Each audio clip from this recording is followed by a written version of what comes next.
Morning everyone. देखिए, तो जैसा कि अभी हम लोग एक छोटा सा ट्रेनिंग कर रहे हैं, ऐसा साइट पर आपको भी ट्रेनिंग कराना होगा, जिसको शॉर्ट फॉर्म में हम लोग कहते हैं TBT कहते हैं, ठीक है, जिसका पूरा नाम होता है टूल बॉक्स टॉक।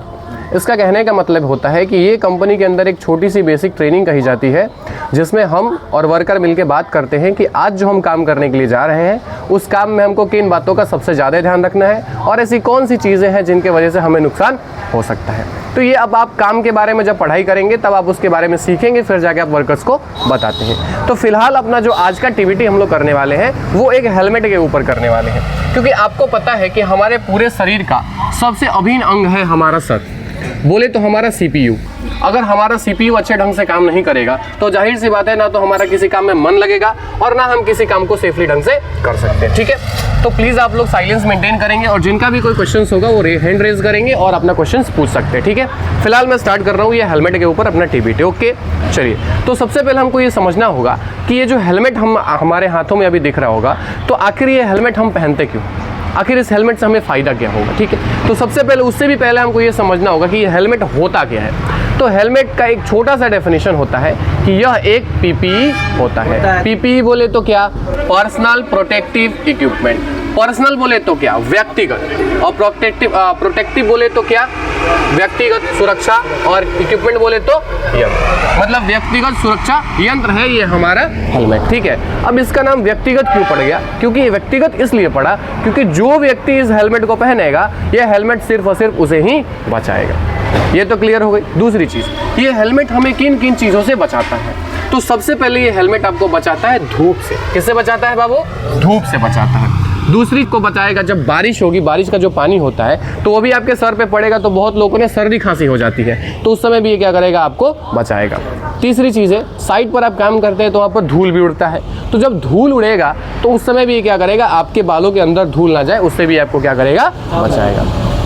चौथी चीज़ें होती हैं कि बहुत सारे ऐसे हेलमेट हमारे साइट पर मौजूद होते हैं जो आपको बिजली से भी क्या करते हैं, सुरक्षा देते हैं, जो कि हम आपको बताएंगे कि किस क्लास का हेलमेट होगा तो वो आप किस तरीके से उसका यूज कर सकते हैं और कितने वोल्टेज पे आपको बचाएगा, ठीक। अब हम समझते हैं कि ये जो हेलमेट का मेन फंक्शन होता है, यानी आखिर सबसे ज़्यादा इसका इस्तेमाल क्यों किया जाता है, वो है हमारे सर को कहीं टकराने से बचाता है। यानी आपका सर अगर किसी भी भारी चीज़ में टकराएगा तो उस समय आपके सर में चोट बहुत कम आएगी। ऐसा नहीं है कि बिल्कुल नहीं आएगा, आएगा लेकिन बहुत ही कम आएगा। क्लियर रहेगी बात। चलिए, अब हम समझते हैं कि ये जो हेलमेट है, आखिर ये हेलमेट बनाने में हमें किन किन पार्ट्स की ज़रूरत पड़ी है, या फिर यूँ कह लीजिए कि ये हेलमेट बनाने में या ये हेलमेट में कौन कौन से पार्ट्स लगे हुए हैं, ठीक है। हम शुरू करते हैं शुरू से।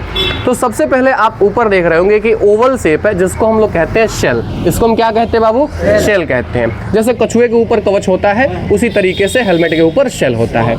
शेल का काम क्या होता है, तो जब भी आपके सर के ऊपर कोई सामान गिरता है तो वो आपके सर को क्या करता है, चोट लगने से बचाता है। अच्छा, आप देख रहे होंगे कि सेल के आगे ये एक तरीके का चोंच निकला हुआ, जिसको हम शॉर्ट फॉर्म में इंग्लिश में क्या कहते हैं, पीक कहते हैं। क्या कहते हैं, पीक कहते हैं। इसका काम क्या होता है, अब देखिए होंगे कभी अक्सर कि जब आप धूप में जाते हैं काम करने के लिए या फिर कभी धूप में निकलते हैं और जब रोशनी आपकी आंखों पर पड़ती है तो आप कुछ इस तरीके से कर लेते हैं। बस सेम फंक्शन इस पीक का भी होता है कि कोई भी अगर धूप निकल रहा हुआ है या फिर कोई भी प्रकार की लाइट है तो वो सीधे आपकी आंखों में ना जाकर के क्या होगी, इससे दूर हो जाएगी और आपकी आंखों में सीधे उसकी किरणें नहीं पड़ेंगी, ठीक है। तो ये पीक का इस्तेमाल होता है। आप देख रहे होंगे कि पीक के जस्ट बगल में ये इस तरीके का कुछ उठा हुआ एक स्ट्रक्चर बना हुआ है, जिसे हम कहते हैं ब्रीम कहते हैं। क्या कहते हैं, ब्रीम कहते हैं। ब्रीम का क्या इस्तेमाल होता है, तो क्या है ना कि जब बारिश होती है आपके साइड पर या फिर कहीं पर भी अगर बारिश हो रही है और अगर आपने इस हेलमेट को पहन रखा है तो क्या होगा, जब बारिश होगी तो यहाँ से पानी जो भी जाएगा तो ये क्या होगा कि इधर से पानी गिरेगा ना तो इसके सहारे फिर वापस क्या हो जाएगा, वो धीरे धीरे बाहर निकल जाता है। इसको हम कहते हैं पीक। यानी जब भी बारिश होगा ब्रीम के थ्रू पीक के सहारे क्या होगा, बाहर पानी घस जाएगा। जैसे भगवान ने हमारे को कान दिया तो कान के बाहर ये छाजा ढाला ना, क्यों ढाला, क्योंकि जब तुम नहाओगे तो नहाने के समय पानी अंदर की तरफ ना चला जाए, इसलिए इसमें भगवान ने हमें कान बड़े बड़े दे दिए, राइट। तो सेम उसी प्रकार से हेलमेट के ऊपर क्या लगा हुआ होता है, ये ब्रीम लगा होता है। क्लियर रहेगी सबकी बात। अब ऊपर देख रहे होंगे कि ये छोटे छोटे कुछ होल्स बने हुए हैं, इसी होल्स का नाम होता है वेंटिलेशन होल। वेंटिलेशन बोले तो वेंटिलेटर याद रखना, अपने घरों में वेंटिलेटर लगाते हो ना, क्यों लगाया जाता है वेंटिलेटर, ताकि कभी अगर हवा उधर से पास हो रही है तो अच्छी हवा हमारे घरों में आए, या फिर गर्म हवा अगर हमारे घर में हो चुकी है तो वो किधर चली जाए, बाहर चली जाए, राइट। तो सेम उसी प्रकार से हेलमेट के अंदर भी क्या लगाना होता है, वेंटिलेशन होल लगा हुआ आ रहा है आजकल के डेट में। इसका मेन फंक्शन ये होता है इसका दो फंक्शन मैं आपको बताऊंगा। पहला फंक्शन ये है कि हमारा सर जब हम लोग हेलमेट पहने हुए होते कंटिन्यू, तो क्या तो सर में गर्मी होती है भैया, तो गर्मी होती है तो अंदर का हीट बाहर जाना चाहिए ना, तो इसके लिए कंपनी ने क्या डिज़ाइन कर दिया इसमें, वेंटिलेशन होल। दूसरी चीज़ें क्या होती थी कि बहुत वर्कर इसके अंदर ना कभी खाना खा लेते थे, पानी भी पी लेते थे, तो उसके कारण इंजीनियर्स ने वेंटिलेशन होल बना दिया, जिसके कारण ना तो इसमें कोई खाना खा पाएगा और ना तो कोई इसमें पानी पी पाएगा। क्लियर रहेगा सबका बात? बहुत अच्छा। अब आइए थोड़ा हम लोग अंदर की तरफ चलते हैं।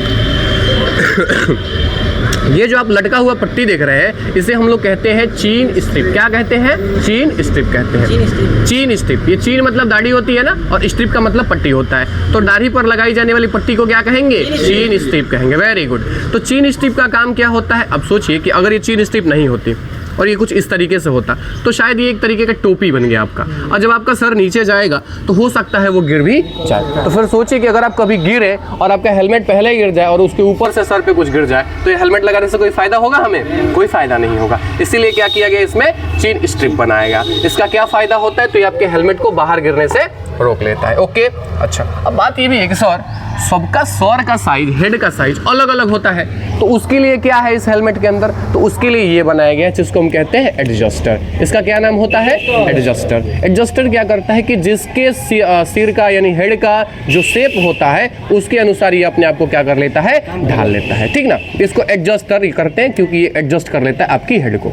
अब आप अंदर की तरफ देख रहे होंगे, ये वाला आप देख रहे होंगे, इसी को हम लोग कहते हैं स्वेट बैंड। क्या कहते हैं इसको हम लोग? Sweat band. स्वेट बैंड का काम क्या होता है कि जब आपके माथे पे पसीना होगा तो वो पसीना सीधे अगर आपकी आंखों में चली जाए ना, तो आपको जलन भी होता है ना, पसीना आंखों में जाता है तो जलन होता है ना। तो ये स्वेट बैंड क्या करता है कि उस पसीनों को यहीं पर सोख करके खत्म कर देता है, ठीक ना। ये आप इसीलिए इसका क्या नाम पड़ गया?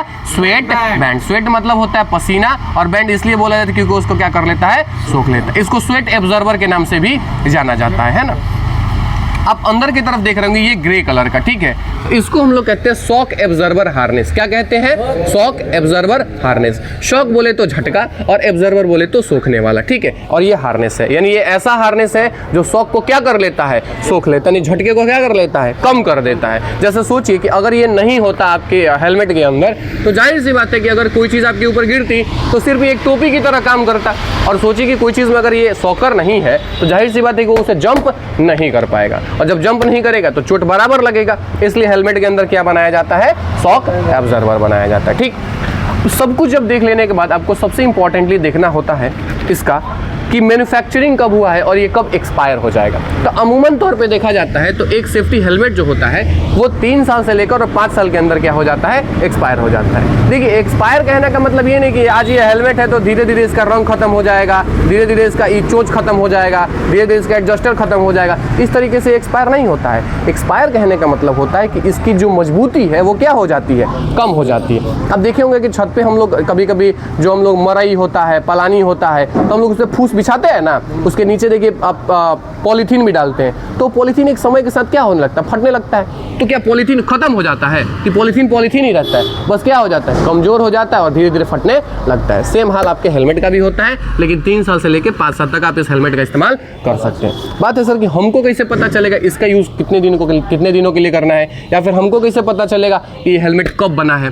तो उसके लिए आपको देखना पड़ेगा, यहाँ पर एक छोटी सी घड़ी होती है जो आपको बताती है कि किस मंथ में बना है और किस ईयर में बना है, ठीक है। अगर आप करम का हेलमेट देखिएगा तो उसमें 2 आपको घड़ी देखने को मिलेगा, एक लेफ्ट साइड और एक राइट साइड, जिसमें एक साइड में आपको मंथ बताया जाता है और दूसरी साइड में आपको ईयर बताया जाता है। अगर मान लीजिए कि इस घड़ी में जैसे यहाँ पर लिखा है 5-6 और 2-3 लिखा है, तो मतलब क्या है कि 5वें-6ठे महीने में ये क्या हुआ है? बना हुआ है, और 2-3 लिखा है मतलब 2023 में बना है। तो वहां से आप मिनिमम 3 साल काउंट कर लेंगे और उसके बाद आप इस हेलमेट को क्या कर सकते हैं? रिजेक्ट कर सकते हैं, ठीक है। तो जब भी आप साइट पर काम करें तो आप मेक श्योर करें कि आपके पास सेफ्टी हेलमेट हो, यानी हार्ड हैट होना जरूरी है। क्लियर रहेगा सबका? कोई क्वेश्चन किसी का? ठीक है, थैंक यू सो मच। अब आप लोग समझ गए होंगे सब लोग।